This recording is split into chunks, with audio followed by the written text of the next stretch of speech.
नमस्कार दोस्तों, आज की कहानी का नाम है बूढ़े गिद्ध की सलाह। एक बार गिद्धों का झुंड उड़ता उड़ता एक टापू पर जा पहुंचा।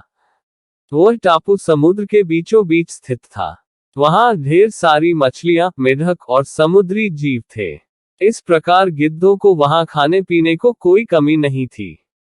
सबसे अच्छी बात यह थी कि वहां गिद्धों का शिकार करने वाला कोई जंगली जानवर नहीं था। गिद्ध वहां बहुत खुश थे।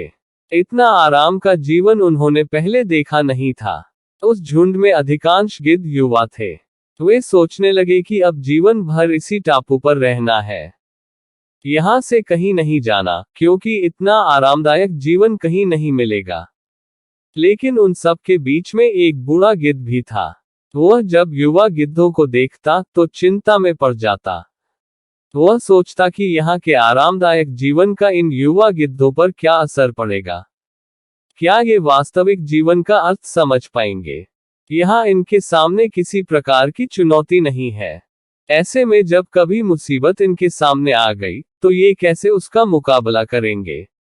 बहुत सोचने के बाद एक दिन बूढ़े गिद्ध ने सभी गिद्धों की सभा बुलाई। अपनी चिंता जताते हुए वह सबसे बोला, इस टापू में रहते हुए हमें बहुत दिन हो गए हैं।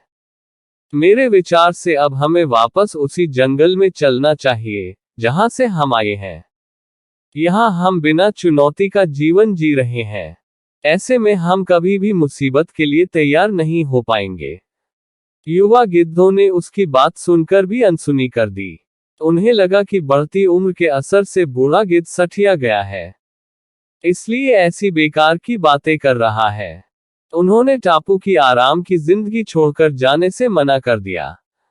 बूढ़े गिद्ध ने उन्हें समझाने की कोशिश की, तुम सब ध्यान नहीं दे रहे कि आराम के आदी हो जाने के कारण तुम लोग उड़ना तक भूल चुके हो। ऐसे में मुसीबत आई तो क्या करोगे? मेरे बात मानो, मेरे साथ चलो। लेकिन किसी ने बूढ़े गिद्ध की बात नहीं मानी। बूढ़ा गिद्ध अकेला ही वहां से चला गया। कुछ महीने बीते। एक दिन बूढ़े गिद्ध ने टापू पर गए गिद्धों की खोज खबर लेने की सोची और उड़ता उड़ता उस टापू पर पहुंचा। टापू पर जाकर उसने देखा कि वहां का नजारा बदला हुआ था। जहां देखो वहां गिद्धों की लाशें पड़ी थी। कई गिद्ध लहूलुहान और घायल पड़े हुए थे। हैरान बूढ़े गिद्ध ने एक घायल गिद्ध से पूछा, ये क्या हो गया? तुम लोगों की ये हालत कैसे हुई? घायल गिद्ध ने बताया, आपके जाने के बाद हम इस टापू पर बड़े मजे की जिंदगी जी रहे थे। लेकिन एक दिन एक जहाज यहाँ आया। उस जहाज से यहाँ चीते छोड़ दिए गए। शुरू में तो उन चीतों ने हमें कुछ नहीं किया, लेकिन कुछ दिनों बाद जब उन्हें आभास हुआ कि हम उड़ना भूल चुके हैं, हमारे पंजे और नाखून इतने कमजोर पड़ गए हैं कि हम तो किसी पर हमला भी नहीं कर सकते और न ही अपना बचाव कर सकते हैं, तो उन्होंने हमें एक एक कर मारकर खाना शुरू कर दिया। उनके ही कारण हमारा ये हाल है। शायद आपकी बात न मानने का ये फल हमें मिला है। सीख, अक्सर कंफर्ट जोन में जाने के बाद उससे बाहर आ पाना मुश्किल होता है। ऐसे में चुनौतियां आने पर उसका सामना कर पाना आसान नहीं होता।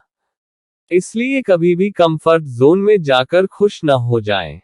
खुद को हमेशा चुनौती देते रहे और मुसीबत के लिए तैयार रहें। जब तक आप चुनौती का सामना करते रहेंगे, आगे बढ़ते रहेंगे।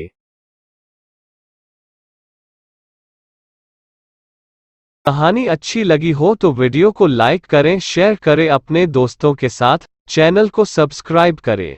मैं आपसे मिलूंगा जल्द ही एक नई इंटरेस्टिंग स्टोरी के साथ। तब तक के लिए नमस्कार।